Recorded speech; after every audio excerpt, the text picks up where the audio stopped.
પેટને ઠંડક આપે તેવો આપણે કાકડીનો નવો નાસ્તો. તો તમે ડાયટમાં પણ આ નાસ્તો પેટ ભરીને ખાઈ શકો છો. એવો ટેસ્ટી બનીને તૈયાર થાય છે. તો તમે ડાયટમાં ખાતા હોય તો તેલ વગરનો બનાવવાનો, એટલે પેટ ભરીને તમારથી ખવાશે આ નાસ્તો પેટ ભરીને.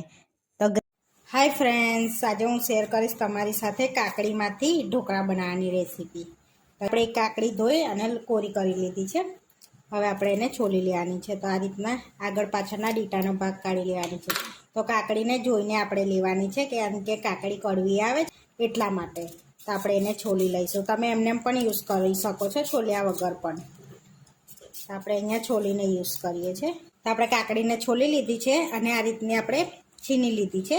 એની અંદર આપણે છીની લેવાની છે કાકડીને સરસ એવી આ રીતે.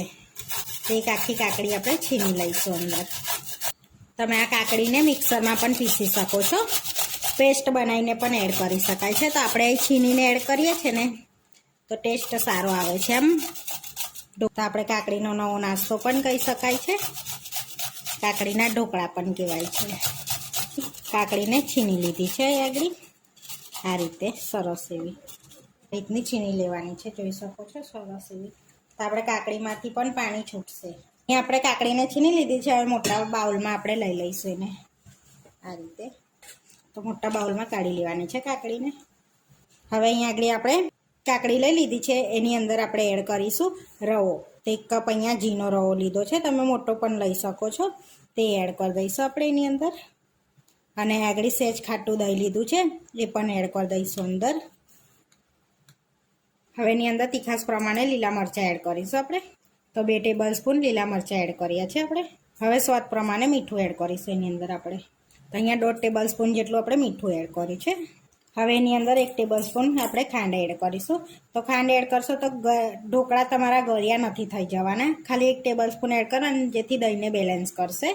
હવે બધું આપણે મિક્સ કરી દેવાનું છે, કારણ કે આપણે દૂધીમાંથી પણ પાણી છૂટશે અને દહીં પણ એડ કરી છે એટલા માટે. તો પહેલાં બધું આપણે મિક્સ કરી લઈશું. તો પાણીની જરૂર પડશે એમ આપણે પાણી એડ કરીશું અંદર. હા, તો આ રીતે આપણે બધું મિક્સ કરી લઈશું. હવે આપણે પાણી એડ કરીશું. તો અહીંયા આગળ થોડુંક પહેલાં પાણી એડ કરીએ છીએ, અડધો કપ જેટલું, અને મિક્સ કરી લઈશું. હવે ફરી આ રીતે. તો બીજું થોડુંક એડ કરીશું. તો 1/4 કપ જેટલું આપણે પાણી એડ કર્યું છે અંદર. આપણે આ રીતનું બેટર રાખવાનું છે, જોઈ શકો છો સરસ એવું આપણું બેટર રેડી છે આ રીતનું. તો હવે આપણે એને 10 મિનિટ રેસ્ટ આપી. ત્યાં સુધીને આપણે પાણી ગરમ કરવા મૂકી દઈશું, સ્ટીમ કરવા માટે ઢોકળાને.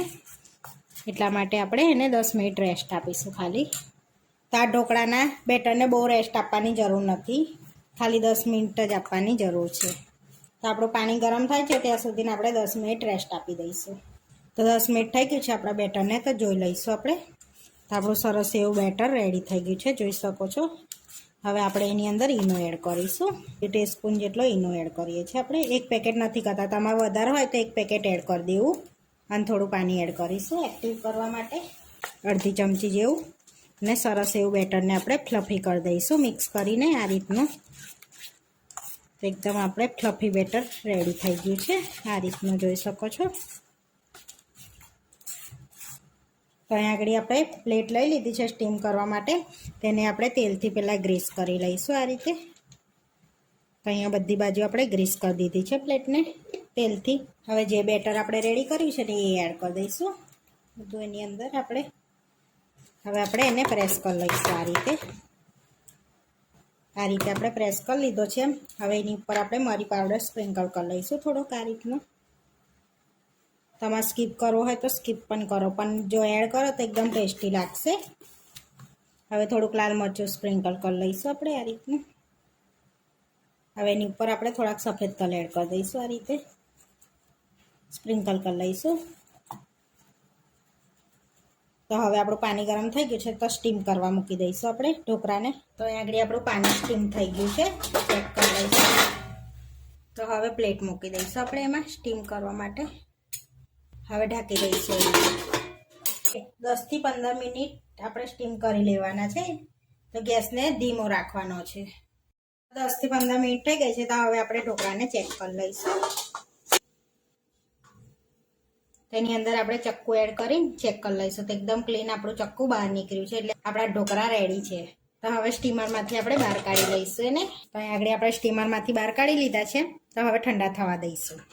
તો આપણા સેટ ઢોકળા ઠંડા થાય છે ત્યાં સુધીનો વઘાર તૈયાર કરી લઈશું આપણે. તો 1 ટેબલ સ્પૂન જેટલું આપણે તેલ એડ કરી દઈશું એક વઘારિયામાં. હવે આપણે ગરમ કરવા મૂકી દઈશું. તો આપણું તેલ સરસ ગરમ થઈ ગયું છે, તો રાઈ એડ કરી દઈશું, ચપટી હિંગ એડ કરીશું, થોડાક સફેદ તલ એડ કરી દઈશું અને કળી લીમડો એડ કરી દઈશું. તો અહીંયા આપણા ઢોકળા પણ ઠંડા થઈ ગયા છે.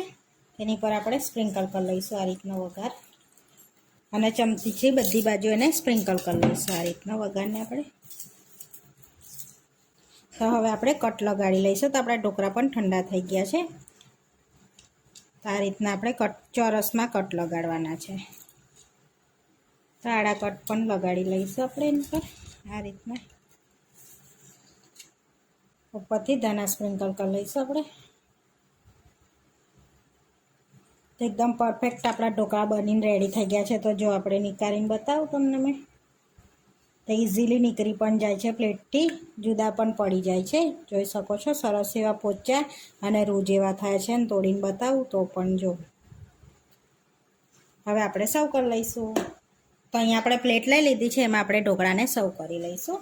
તો એકદમ પરફેક્ટ આપણા કાકડીના ઢોકળા રેડી છે. તો તમને જોતાં જ મોઢામાં પાણી આવી જશે કે તમે ખાશો ને તો પણ તમને નહીં લાગે કે તમે કાકડીના ઢોકળા ખાવ છો એવું. હવે ગ્રીન ચટણી જોડે આપણે સર્વ કરીશું. તો આપણે ગ્રીન ચટણી જોડે સર્વ કરીએ છીએ. તો તમે ગ્રીન ચટણી વગર પણ બી ખાઈ શકો છો, તો એકદમ ટેસ્ટી લાગે છે. એકવાર ચોક્કસથી ટ્રાય કરજો. તો આપણા કાકડીના ઢોકળા બનીને રેડી થઈ ગયા છે. આવા વિડીયો જોવા માટે મારી ચેનલને સબસ્ક્રાઈબ કરો, લાઇક કરો અને શેર કરો. અને તમે જરૂરથી ટ્રાય કરો. ફરી મળીશું નવા વિડીયોમાં. કોમેન્ટ કરીને જરૂરથી જણાવજો કે તમને આ મારી રેસીપી કેવી લાગી.